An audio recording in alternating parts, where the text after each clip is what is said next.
Hey, all you cool cats and kittens.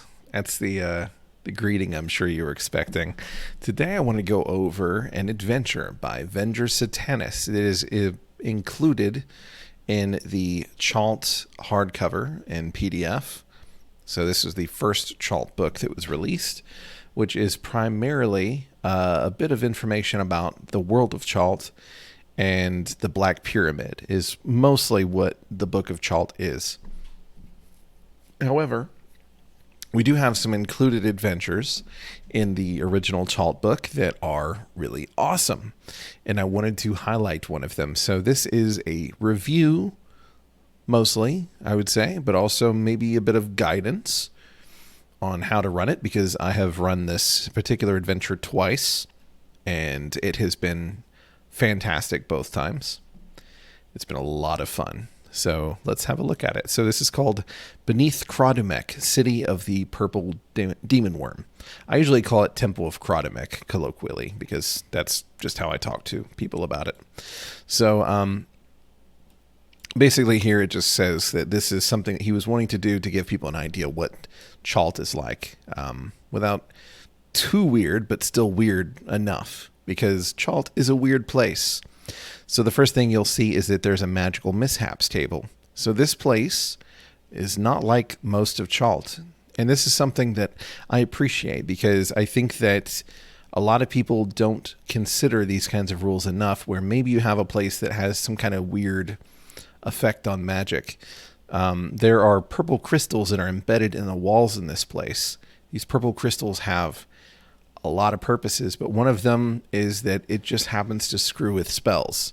So every time somebody casts a spell, you roll a d20, you look in the chart, and you see what happens. So the worst thing that can happen, it's actually a little scattered.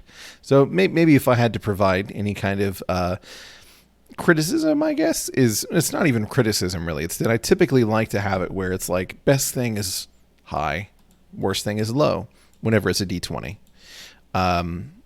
or the other way around. Just try to have like some kind of thing, because obviously when you're doing an ability score check on old school D&D, you want to roll low. Whenever you're rolling to hit or rolling a saving throw, you want to roll high. This doesn't really follow that. So most of the time, not most of the time, a decent chunk of the time, nothing's going to happen. One thing that can happen is your spell can be doubly effective, but you're dazed afterwards. It's kind of like it just, shorts, basically. You could have it where it just fails, which really sucks. You lose a spell slot, it fails. You could have a horrible migraine. Everybody around you could have a horrible migraine. You could summon a dimensional shambler that tries to kill you. You could have an earthquake happen. A lot of crazy stuff can happen. Now, whenever I ran this dungeon, full disclosure, I don't think I really used this. But that's because they didn't have any spells. The only person that had spells was a person who picked up a wizard head, and the wizard was able to help them cast spells. For my particular thing, I ran it with DCC. Actually, the first time I ran it with 5th edition. And I didn't really think about this. I forgot this. So your mileage may vary if you incorporate it. But it's a cool thing to have. And I love the idea behind it. It is very punishing, though. It's basically don't use spells for the most part. And that may be something you may want to change. So the purple crystals, though, what they mainly do is they deaden psionic abilities. So the whole idea behind this temple is, well, not really the temple. The temple is a place where this great demon worm is worshipped. And this great demon worm is sitting on top of the temple. That's why it's called Beneath Kra'adumek. And the start for this particular scenario is that the player characters, and many others, have been mind slaves of this great demon worm for some time. And there is a particular storm that happens that disturbs the mind control. And this demon worm is frozen. And because of that, the players are finally free. But they're in the desert, in the middle of nowhere, in a little city. And they know that it's an incredibly dangerous world out there. And that the only place that really has stuff that they can use to maybe get out of this place is inside the temple, where it's incredibly dangerous because there's all kinds of creatures going around. And you've got cultists. So hence the dungeon of Kra'adumek. This is why they go in, to get things that will help them survive the desert. And maybe they want to get some vengeance too. I just want to make sure I mention that before I go too far. So you have these crystals. These crystals are not good for them. After prolonged exposure, they will mutate people. Breaking them will actually damage people nearby. So you really don't want to mess with them too much. Now, whenever I ran it, one of the things that people did was they learned that the crystals basically mess with psychic abilities. So one of the things they did is they took a bunch of these crystals and stuffed them in the mouth of the demon worm, which was really cool. In fact, I think they did even more than that. They climbed up onto him and then shoved them into his nose or something like that, and his eyes and stuff. It was pretty cool. But anyway, that's the kind of stuff that happens whenever you have creative players. So you have this place is full of priests, acolytes, servants. They wear these particular robes. They carry stuff. You've got these fancy daggers they wield that do basically twice as much damage. And I like how it says, unless mentioned otherwise, they're all named either Ha'az or Jisa'an. So they're all on drugs, which I love. I love that they're all on drugs. I mean, it says that they imbibe hallucinogenic. The priesthood imbibes hallucinogenic drugs.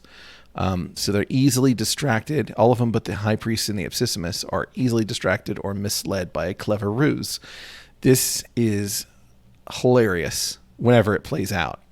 Again, this is part of what I love about Venger's stuff, is that you have stuff like this where he puts a lot of really crazy scenarios together, and they can play out in awesome ways that are hilarious. I've never had the players complain, for sure. They always love seeing this kind of stuff play out. The priesthood doesn't actually live there. They just come here for bouts of personal reflection and to worship their god. So there's no sleeping quarters. You don't have to worry about any of that kind of ecology stuff. But they do have gongs near the door in every room of the complex. And they will clang the gong to let people know that they're intruders. So 1d6 rounds before help arrives. So this puts a little bit of tension. If there's gongs around, the players will see them, and they will know that if something goes awry, they need to make sure those gongs aren't touched. One of the things that the players did was they're like, well, let's just cut the gong down and then like put it in a bag or something. Smart players, right? So he recommends each player choose at least a single third level character or 3 first level characters. In my case, the first time around, I ran it with, I want to say that I did let them start as third level characters for 5e. I could be wrong, or at least second level. And then for DCC, I ran it as a funnel. So 4 level 0 characters. Both worked out fine. So he has these things called Glyphs, which they are drawn upon objects, and it takes an hour to do it if you know what they look like, and they fade away after a single use. So it's kind of like scrolls, but you can put them on objects or people. And then there's a 1 in 6 chance that a magic user can remember what the glyph looked like before transcribing it, which just kind of makes it where it's like, it's not this thing that's going to be constantly replicated and used forever, but it can do cool stuff, now and then. And I think it's a cool idea. It's not, it's not a thing that you're going to put in your spell book and you can use forever. It's just, you might have like a string of luck where you get to replicate it a few times, but not often. That 16% chance is not very good. You do have a rare currency that belongs to people just from this place, which, I typically, I appreciate the fact that it seems to improve plausibility, but as far as whenever you're just dealing with trade, how many places are really trading with, this particular city? Question mark, but if they're all made of like precious metal, then does it matter? It's I don't know. I usually don't question it. I'm like, okay, so you have these things and they're accepted in most places. So there are a lot of demons that are dormant that can be brought out under certain circumstances, which is cool. In fact, the players can do this on accident, and it's pretty awesome. So I've already gone over how the whole thing starts. The entrance is unguarded because most people know not to go in there. So here's where I was talking about if you stand within the stone circle and cast a spell, there's a pretty decent chance, 33% chance, that you will awaken a greater demon. When you're shoving the doors open, there's a whole bunch of corpses and stuff, which gives, the players a nice warm and fuzzy feeling, right? So one of the first things that will happen because they will find a whole bunch of stuff. So they're going to get some daggers, a short sword, a club. Remember, they start with nothing but the clothes on their backs in this scenario. So this is them actually kitting up a little bit. They get some weapons. They don't have any armor yet. They get some weapons. So the first main encounter they're going to have, assuming they don't accidentally summon a demon, is the noise of them pushing things around, checking things out. They're going to have this invisible wizard come up to them, Kra'adumek. Now, this dude, I loved having him play out because he is insane. And the moment that he appears, he's going to be like, "What are you doing? Like, what do you think you're up to?" And as long as they cow to him, then that might be okay. But probably not. So it says unless they're penitent, he'll start chanting arcane words, casting fireball on them. So you can have a TPK right now. So both times that I did this, it didn't quite work out in my favor. I can't remember what happened the first time I ran it with 5th edition, but I know that they figured something out. But with the DCC group, they covered him in potpourri so that they could see him. I tried to roll that fireball check, and I rolled a nat 1, and it blew up in his face. And then they just stabbed the ever-loving crap out of him. So if you get the chance to talk as him, here's some very, very bizarre things for him to say. He is a tough cookie, but clearly he's not, as amazing as he could be. He does have a cool little ring here that basically 1 round per level each day, or once a day. You can have a 2 in 6 chance for something to miss if you activate it, which is pretty cool. It's just like having a low grade shield spell, and that you can use. There's another thing that I really like of his. I don't think it's not here. It's you can find his spell book, and there's a particular spell he has that I love because it really just makes us feel like it's alive, like it really, really, really, it feels very human. So then you got this dead body just kind of sitting in the corner. Again, this is all kind of in the same room. It's a big room. I'll show you the map in a minute. But see, he has some stuff stuffed in his boot. Correct? Let's see. I think this is on him. Okay, searching the body. Yeah. So you find that there's a pouch with he's got a dungeon map in his boot, and there's a handout for that, I believe.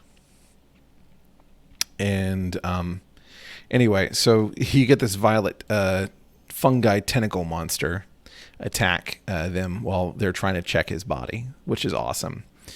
And if they get hit by it, then they can get purple rot, which is a fungal infection. and they lose Constitution every 30 minutes until they're healed by Cleric or Magic. I've had somebody catch that before, but they managed to get rid of the effect, because that was in 5th edition. They managed to catch it in DCC. I think they might have caught it then too, but well, actually, no, I don't think that they did. Okay. Anyway, so here you have an ooze that was, where is the ooze? Okay, I'll figure that out. There's an ooze. It's again kind of in the same area. All right, now here's where the wizard was keeping his stuff. So there's basically this rock formation. If they check it out, and I've had one group check it out, I had the other group didn't bother. But this is what I really love. So he has a spell book with Fireball, Invisibility, Magic Spell, and Company Keeper. Company Keeper is one of the coolest spells. Okay, so you're all going to be like, oh, I bet this is really useful. All right, so it makes an animated humanoid face that follows the caster around. It lasts as many hours as the caster's level. The face occasionally nods, blinks, and conveys the subtlety of thinking about what has just been said. So it literally is a spell that just makes you feel like you've got somebody there with you. And this is the kind of thing that somebody who's gone insane would make, so that they have a friend. Isn't it so precious? I love it. All right. So this particular section here is really cool. So you have this guy, this sky elf named Draj. So one of the things to know is that there are a lot of different kinds of, not a lot, there's several different kinds of elves in Chalt. That's really like the primary demi-human that's not just an alien is elves. And so he is trying to extract this enormous purple crystal using this wand that vibrates. And as it does so, the longer he takes to do it, the louder it gets, the more likely these crawlers are going, or creepers is what he calls them, are going to come toward the group. And they're basically ghouls. So if you're bitten, you have to save versus paralysis for 10 minutes. So the first time, this is actually one of the first exposures I had to more of like the classic ghoul. And I was like, 10 minutes, holy hell. Like, that's incredible, because I was used to playing 5th edition where it's like, like a round or two, maybe you'll probably be fine or whatever. No, this is more of the classic ghouls. 2 hit die, there could be 2 to 12 of them, which is a big range. But I like the randomness. I do.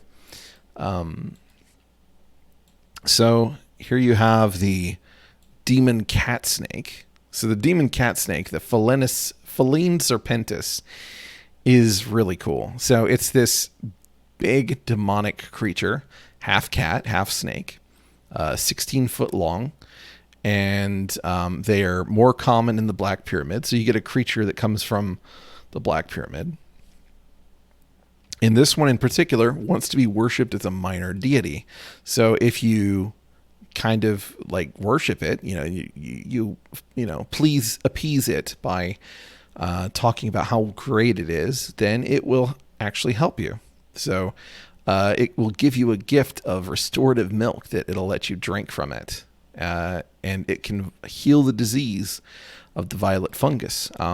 But if not, if you don't adore this thing, it's gonna attack you. And look at this. This is a 12 hit die creature. It is going to do 3d6 damage. It's gonna bite, and you're gonna be poisoned. So it's only one attack, but if it does hit, 3d6 damage plus poison. So this is gonna kill almost anybody. Save or die. Again, this is something that blew my mind coming from 5th edition. It also regenerates health. It also gets only half damage from non-magical weapons. It also has magic resistance. So this thing is a monster. This thing alone, if the party ticks off, could wipe them easily. So this was one thing that was really fun whenever I did this with the DCC group. Actually, I'm trying to remember.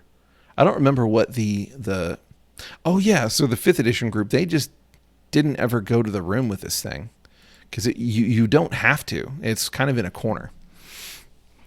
But the DCC crew, they wanted to check this thing out, so they they took this thing from another room that I'll highlight eventually, but they used it as a mirror. They repurposed, using a droid that they find later, they repurposed one of the laser rifles to turn into a laser pointer, and they used that to reflect a laser beam to distract the feline part of this thing into looking the other way, and then they did this enormous sneak attack on the thing. It was brilliant, it was hilarious, and it was a lot of fun. So the feline serpentis gets a huge, 2 thumbs up, big time. So there is a little machine that they can mess with. And if they do, this feels very, very Jim Raggian, perfect, to be perfectly honest. But basically, if they look at this thing for too long, then, it lets them see into other dimensions. So you can describe all kinds of crazy stuff. But the more that they do it, then the more likely that they are noticed by the nightmare flesh creature, which has a nice little quote from Hellraiser, which I love Hellraiser. We have such sights to show you. And when this thing attacks you, it is incredibly powerful, 20 hit die. And it does a ton of damage. And if it rolls a natural 20, it's just bites your head off. So very cool. There's the feline serpentis and some busty broads. All right. So there's a preparation chamber where they get people ready to be sacrificed to the demon worm. Whenever the players arrive, they're going to be preparing 3 nubile virgins, all female. So now, Venger, this is one of the things that I have told him before, and he's probably just laughed at me because I don't think we see this the same way. But I did tell him, like, it'd be nice to have a little bit of male representation here, my friend. So whenever I run this, I usually include, it's got, actually I do random.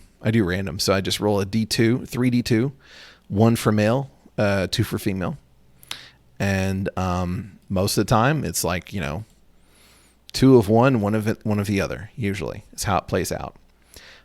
Because, we want to make sure it's not just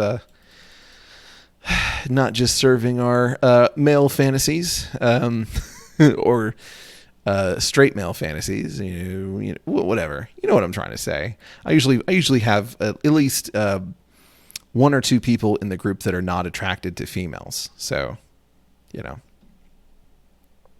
or to women, I should say. They will be grateful to anyone who gets them out of this slippery situation. Enter the alpha blue moment. Am I right? Kidding. Can't sacrifice me if I'm not a virgin. Okay. So you have a seemingly bottomless pit where there's no answer about what actually is at the bottom. So you can just put whatever you want there. Absolutely anything you want. This is Sparta kick these servants that are in the room into there if you like. So here you have an elevator that takes people up to where the gigantic purple worm is at. And you have some really cool murals here to explain kind of some history, perhaps, that gives people a little bit of insight into the world. I love using murals for that purpose. Love it. You absolutely should do that stuff. Here you have a library where they can get some books on a lot of different things, and they are worth money if they want to sell them. I like to use books as something that, they can spend off time reading and then maybe call back to information therein with intelligence rolls, stuff like that. So here is that thing I was talking about before. So this is like a surgeon. So basically, you walk into this room, and there is a 10-foot tall steel humanoid shaped monstrosity, where they are trying to transplant the brain of a priest into this thing. Now, this is a neat little thing. Is that if this is the last or the second to last room that the PCs go into, transplant is complete. And so that means that they're going to have to fight this thing. And it is not pleasant because it's just a big robot monster thing. You can decide to do that however you want. I would probably, because I like to run things with dungeon turns and stuff like that, I'd probably say that there's a, I don't know, 1 in 30%, 1 in 30 chance every dungeon turn that they have finished the procedure. I just like it to be perfectly random, because then it could be that, whenever I roll that 1 on that 30 or 20 or whatever, that it's like now this thing is like parading through the halls, and they're just like, look what we did, and they're just showing it to everybody, make this place seem really alive, But I like how it's a little bit clumsy until it gets the hang of it. So he's still getting used to his new body if he does get transplanted. Immune to fire and poison. Other than that, it's just got a pretty good amount of health, very high AC because it's made of metal. That was a cool fight. Whenever I did this in DCC, it successfully transplanted. It had a chainsaw arm. I added a chainsaw arm. Actually, I think I added it. Yeah, it's not in there inherently. Yeah, it doesn't say anything about how it attacks, I don't think. I gave it a chainsaw arm and a large laser rifle built into it, which they cut off both of those things and started using them as independent weapons for the really strong people to use. So this is a cool bowl that has Zoth in it. A very special strain of Zoth in it. Can be used as a spell component in order to accentuate magical effects. There's no guidance given to this, really, that I see. But what I did for the DCC game is it's an instant +10 to any magical spell roll that you attempt. So you can use that. That's what they did. They used that to just completely decimate the feline Serpentis. They ended up doing like 70-something damage with a magic missile roll. It was awesome. But it's really cool to have stuff like that. I have to give him a lot of credit. So this bowl has some priests in front of it and a dude with a laser rifle guarding it.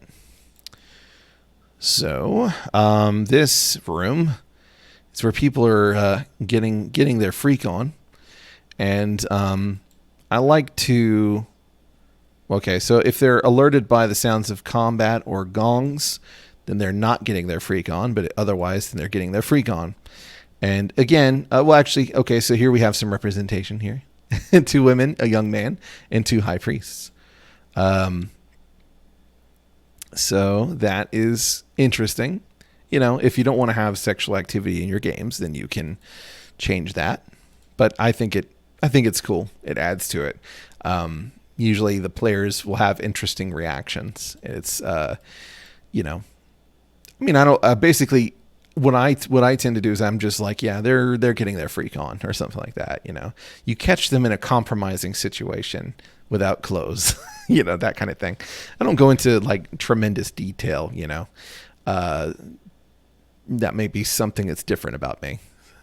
So just know your players, I would say. Then they've got you got some fancy alcohol here, which I like, a little bit of extra flavor. You got purple prism. They got some bubbly. They got some barbecued sand squid. There's a lot of flavor in this dungeon. I really appreciate. So then you have some eggs that hold the spawn of the purple demon worm. Holy crap! This is a big thing. The DCC group ended up burning all the eggs.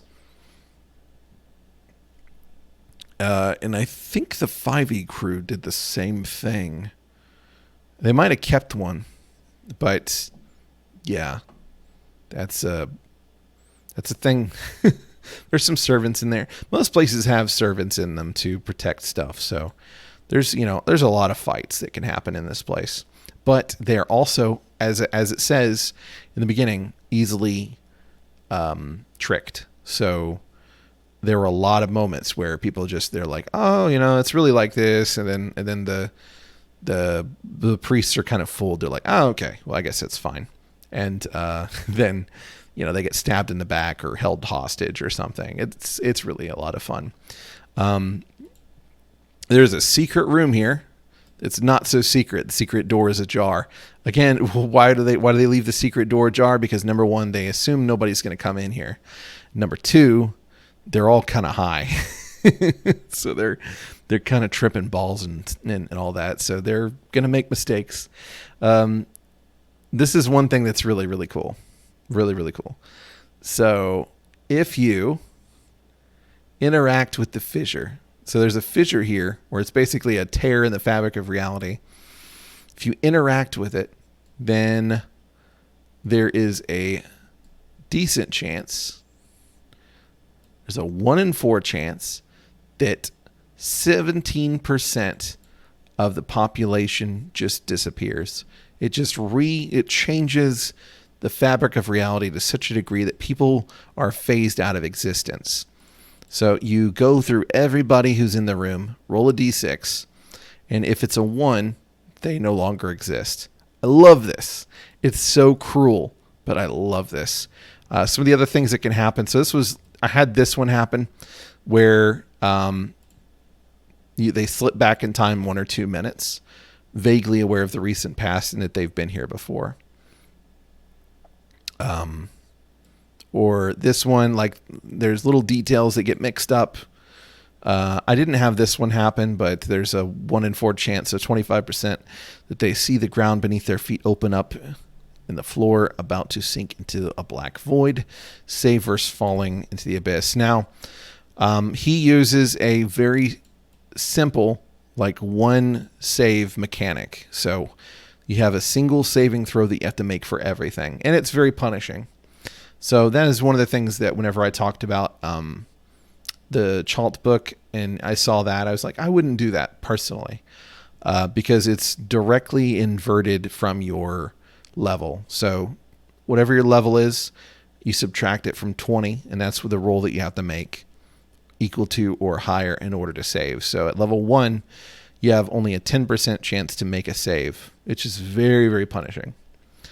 But if that's what you want to do, there's nothing wrong with that. So I love this, the sleepers. So these are some people from modern times that are in cryosleep, which adds a lot to the kinds of interactions that you can have. And currently in the room awake, you have these 3 priests arguing about what they should do regarding the ultraviolet revolution. So they're arguing about whether their particular color of purple is violet, like ultraviolet, or purple, or all that kind of stuff. And this is a really, really big thing, but for them, this is, and I love this. It's incredibly gonzo. So they're just arguing about the stupidest thing, and they're willing to kill each other over it. Yeah, so he is violet, not purple. So I love this. Then you have this droid that is just spray painting purple on things, QR3. And every time that the players have been introduced to QR3, they adopt him and they love him to pieces. And he begs them to let him have this restraining bolt removed so that he can have his flamboyant anti-authoritarian personality. And in my DCC game, he was basically the baby of Rahul, who she ended up taking the restraining bolt off. And the way I ruled it was that, he had been around to witness how they did things for a long period of time. I like it because it allows them to kind of decide what kind of personality he ends up having. And or it, I don't think it has gender exactly, but we made him a he for our game. And so he ended up having and I want to kick ass and take names and help people kind of personality, but it could have been entirely different. If he would have hung around with Leanna very much, it would have been like, I want to be the most powerful person in the world. So yeah, that's what's going on in there. A lot of stuff can happen because of it, So this is a little bit about the people who they lived in the world. Actually, so I said modern, it's actually future. So they had flying cars, domed cities, instantaneous healing salve, alien visitors. This is all stuff that happened before the end of the world. So this is a post-apocalyptic campaign, if you didn't know. And they can get some of these generators to charge high-tech equipment so that you can recharge laser cannons and stuff. Pretty sweet. We got a torture chamber. This is where the lead bad guy of this dungeon is, where he's torturing some people, and they are not in any shape to travel afterwards, but they can be saved still. And then you have this fellow. He's got that fancy type dagger, and he also has the ability to curse people. Disadvantage on all rolls for the next 2d4 hours. Pretty significant. He also has a crystal that lets him shoot purple bolts of energy from his fingertips. It's just 1d6 damage. It does say multiple targets, though. That's something to remember. So he can actually shoot bolts at all kinds of people. And he is starting to mutate because of the crystal that he keeps on him. And he also has a turquoise ring that allows him to read thoughts once a day. So there's a lot of magic items in this place. And I glossed over the fact that the feline serpentis, if you manage to kill it, has a lot of treasure on it. So here we have a look at the dungeon layout. There is a map that is not sideways that can be found. This right here is the entrance. So you come up through here after you open the big stone doors. Here is the circle that was talked about before, where there's a lot of dead bodies and stuff to kind of like look through all the things. This, I believe, is the dead body adventurer that like shoots out, like has stuff come out of it, Then you have over here is where the spell book and stuff is hidden. Over here, I think, is the ooze. I could be mistaken, but I think this is the ooze. Then you have... this is where the feline serpentis is, if I remember correctly. This is where the creepers are in this area. So it's the big crystal. This is the chamber with the futuristic people. So that could be one of the first rooms that they go into voluntarily. And I'm doing this from memory, so you can tell that I've done this a few times. Oh, okay, actually, no, here's where the feline serpentis is. Here's where the creepers are. This is something else. Someone might be able to tell me. Whatever 5 was earlier. So this is the preparation room. This is the elevator room. So you have a bunch of murals in here that can kind of tell them about what they're going to be dealing with. So if they happen to take this elevator up, then they're going to be outside staring at the gigantic frozen demon worm. And then you have the next dungeon that they can go to, which is really cool. I love how that all works out. So this is the room where the surgeon thing is happening. 10, I believe, is the library. I could be wrong. It could be either 10 or... Yeah, I think it's 10. I think this is the sex room.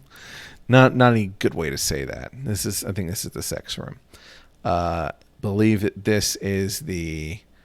this is the room with the bowl. This is the room with the bowl. This is... I don't remember anything special about this room. I'll have to go back to that. 14. I'll have to remember that. This is the torture room. So it's got these 3 braziers. They're really hot and all that kind of stuff. And that's where you find Ipsissimus. So it's possible that, they just la la la la la. They go meet the big bad guy right at the beginning. This was the secret room with the singularity, where they can mess with reality on pretty easily. By the way, each square is 5 feet. So in case you were wondering. Now let me see what was 14. That's going to bother me if I don't check that out.